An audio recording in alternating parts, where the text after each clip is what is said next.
Hi hello welcome to Aruna cookings. ఈరోజైతే నేను చేపల పులుసు అయితే చేసుకుంటున్నానండి. చేపల పులుసుకి ఈరోజు చేపల పులుసు చేస్తున్నాను నేను. ఈరోజు చేపలు అయితే మంచిగా క్లీన్ అయితే చేసుకున్నాను. చేసుకుని ఇది చేపలు దాకా అంటారు కదా, దాకా మేమైతే దాకా అయితే అంటాము. మరి దాన్ని మీరేమంటారు నాకైతే తెలియదు. ఏమంటారు ఒకసారి కామెంట్ రూపంలో అయితే తెలపండి నాకు. ఈరోజు చేపల పులుసు చేస్తున్నాను. చేపల పులుసుకి కావాల్సినవి ఏమేమంటే, నేనైతే చేపలు మొత్తం అన్నీ క్లీన్ చేసుకుని దాకలోకి అయితే తీసుకున్నాను. పచ్చిమిరపకాయలు, కరివేపాకు, ఉల్లిబొందు, ఉల్లిపాయలు, కొత్తిమీర అయితే తీసుకున్నానండి. ఇది కలగలుపు కూర అంటారు కదా, అన్నీ కలిపేసి గ్యాస్ మీద పెట్టేయడం అన్నమాట. గ్యాస్ మీద పెట్టేయాలి. అది అన్నీ కలగలుపుకునే కూర అండి. మరి మచిలీపట్నం సైడ్ అయితే మేము ఇలా చేసుకుంటాం. మరి ఇలా కాదు, చేపల కూర చాలా రకాల్లో చేసుకోవచ్చు. మేము గుంటూరు స్టైలు, నెల్లూరు స్టైల్లో అన్ని రకాల్లో నేనైతే చేస్తాను. ఇదైతే మా ఆంధ్ర స్టైలు అనమాట. ఆంధ్ర అంటే మచిలీపట్నం అది. అక్కడైతే మేము కలగలుపుకుని ఇట్లా చేసుకుంటాం. అయితే పసుపు అయితే వేసుకున్నాను. పసుపు, ధనియాల పొడి, కారం, నూనె వేసుకుని దీన్ని అయితే మంచిగా కలుపుకుంటాను. ఉప్పు, గల్లుప్పు కూడా వేసుకున్నాను నేను. గల్లుప్పు వేసుకుని మంచిగా అదైతే మంచిగా కలుపుకుంటాం. ఆ ముక్క అంతా, ఆ ముక్కకి ఆ మసాలా మొత్తం పట్టేటట్టు కలుపుకున్నాను. మేమైతే ఇది ఫ్రెష్ చేపే తీసుకున్నామండి. ఫ్రెష్గా ఉంది. కొన్ని అయితే కొంచెం మెత్తగా అయిపోతాయి చేపలు. కొంచెం చూసి కలుపుకోవాలి. ఇదైతే ఫ్రెష్గానే ఉంది. నేనైతే మసాలా మొత్తం ఈ ముక్కగా పట్టేలాగా మొత్తం అంతా మంచిగా కలుపుకున్నానండి. కలుపుకున్న తర్వాత వాటర్ అయితే పోసుకోవాలి. వాటర్ పోసుకోవాలి. నేనైతే ఒక లోట వేసుకున్నాను. ఒక లోట నీళ్ళు అయితే తీసుకున్నాను.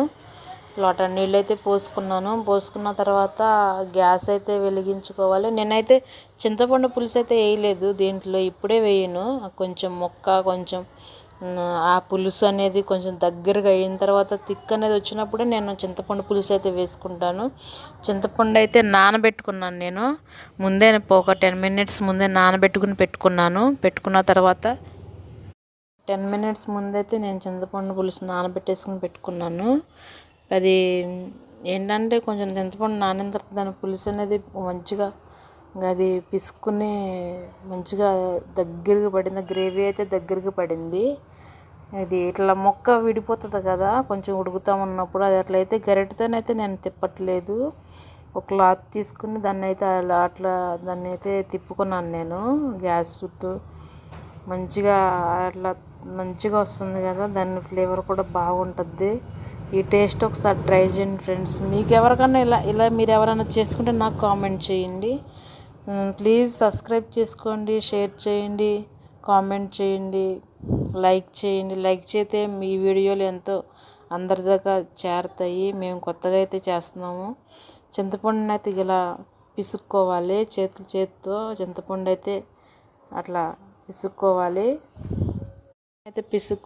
పిసుక్కున్న తర్వాత దాంట్లో అయితే వేసుకోవాలి. కూరలో అయితే వేసేసుకోవాలి.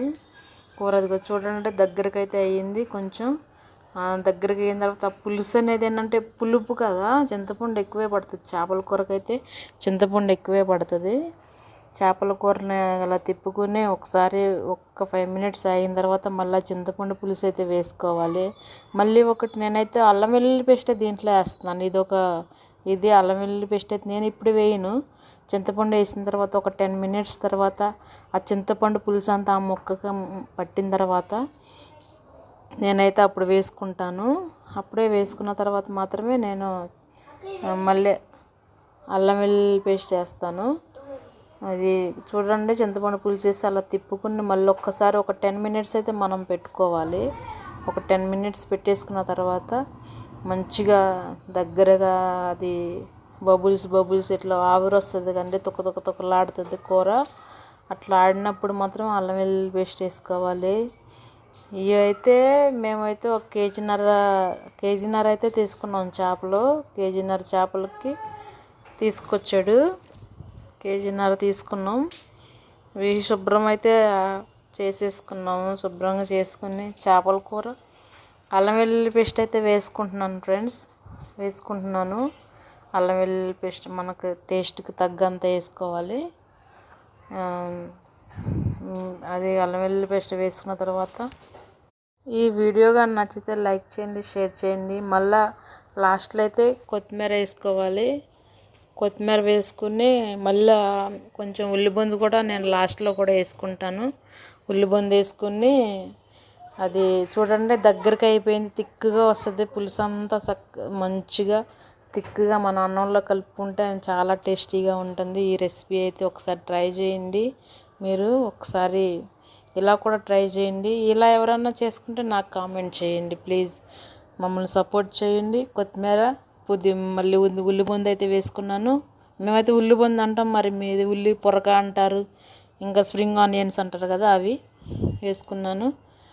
వేసుకున్న తర్వాత గ్యాస్ అయితే నేను బంద్ చేసేసుకున్నాను. మంచిగా ఇంకా ఉడుకుతుంది. అది గ్యాస్ బంద్ చేసినా కానీ ఉడుకుతానే కొంచెం ఒక 5 minutes అట్లానే వస్తాయి కదా. నేనైతే గ్యాస్ అయితే బంద్ చేసుకున్నాను. బంద్ చేసుకున్న తర్వాత కర్రీ అయితే రెడీ అయిపోయింది. ప్లీజ్ సబ్స్క్రైబ్ చేసుకుని షేర్ చేయండి, లైక్ చేయండి.